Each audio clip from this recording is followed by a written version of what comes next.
Dans sa boule de cristal où se meuvent les formes et se fondent les mots, le grand Nostradamus, à la robe de bure, imitant les trois nornes, prédit la fin du monde, que lui soufflent les muses. Quand soudain, sur la sphère, apparaît un enfant, dont l'étrange contour ressemblait par instant au corps long du héros quand il jette sa proie, ou bien à la silhouette d'une énorme baudroie. Mais où la main frôlait une partie de l'image, aussitôt le dessin s'amputait de l'endroit, et troublant sa vision, causant son désarroi, ce mystère imprévu agaçait le grand mage.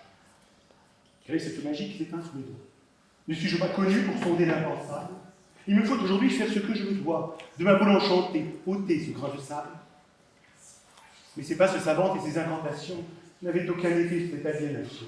Puis encore, sans faillir, et loin de se soumettre, la chose semblait parfois épouser le diamètre. Le savant renonça à éluder cette ombre qui masquait ses visions pénétrantes et lointaines. L'idée lui vint alors d'éclairer sa lanterne en usant de cette arme qui jusque-là l'encombre. Observant de plus près le visage de la chose, il perçut une larme quand il chercha la cause.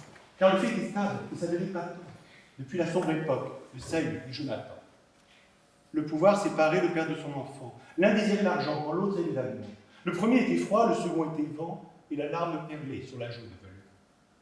Comprenant que le monde reposait sur cet axe et que le sort de l'homme était prévisible, le savant rédigeant en étranges syntaxes prophéties et conseils dont nous sommes la cible.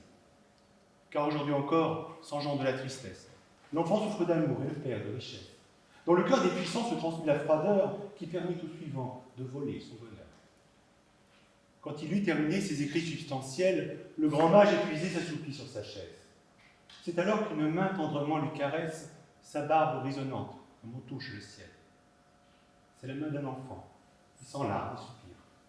À l'idée que ce père qui voit loin comme Ulysse ne puisse pas chez lui reconnaître son empire quand il voit sur la sphère le reflet de son fils.